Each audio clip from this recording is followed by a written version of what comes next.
ఇక్కడ పని చేయడానికి వచ్చారా లేదంటే గుంపుగా చేరి కబుర్లు చెప్పుకోవడానికి వచ్చారా? అందరూ కలిసి ఏం చేస్తున్నారు ఇక్కడ?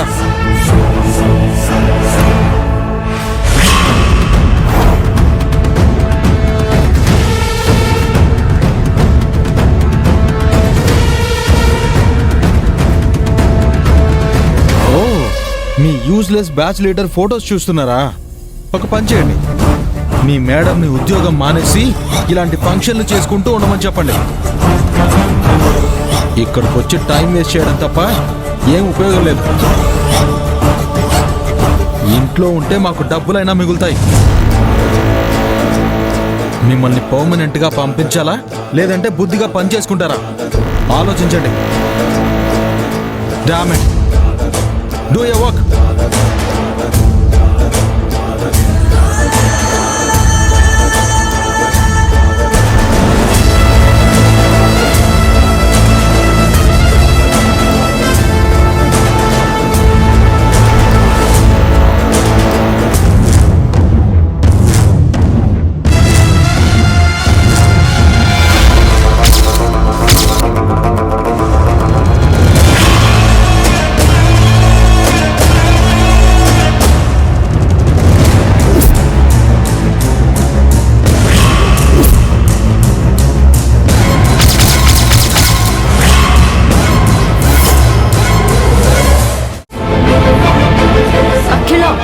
మతుండి మాట్లాడుతున్నావా?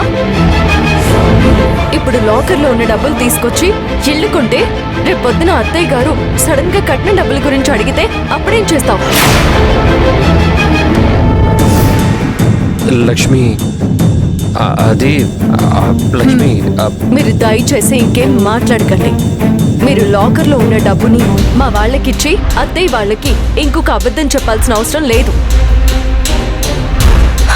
సరేమ్మా, మీరు అనుకున్నట్టుగానే అత్తయ్యకి తెలియకుండా లాకర్ నుంచి 25 లక్షలు తీసుకొస్తాం. కానీ ఇల్లు కొనుక్కోవడానికి ఇంకొక 35 లక్షలు కావాలి కదా, అప్పుడేం చేస్తాం?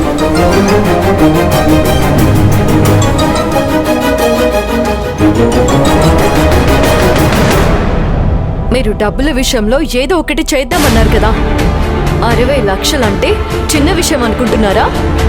మీకు లెక్కలు తెలియవా? ప్రేమ కోసం ఏదైనా చేస్తాను అని చెప్పడం సినిమాల్లో బాగుంటుంది, రియల్ లైఫ్లో అది సెట్ అవ్వదు. అదంతా కాదు, కానీ నాకు అసలు విషయం చెప్పండి. మామయ్యకు హాస్పిటల్ బిల్ కట్టడానికే మీ దగ్గర డబ్బులు లేవు. నా గాజులు తాకట్టు పెట్టి ఆ రోజు హాస్పిటల్ బిల్ కట్టాం. అలాంటిది 25 లక్షల కట్నం.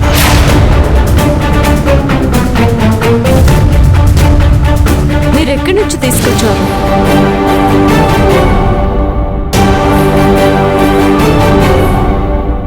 మిమ్మల్ని అడుగుతోంది, నిజం చెప్పండి. అది అసలు ఏం జరిగిందంటే, ఆ టైంలో నా దగ్గర 25 లక్షలు అరేంజ్ చేసే పరిస్థితి లేదు. నిజానికి అవి ఒరిజినల్ నోట్స్ కాదు, డమ్మీ నోట్స్.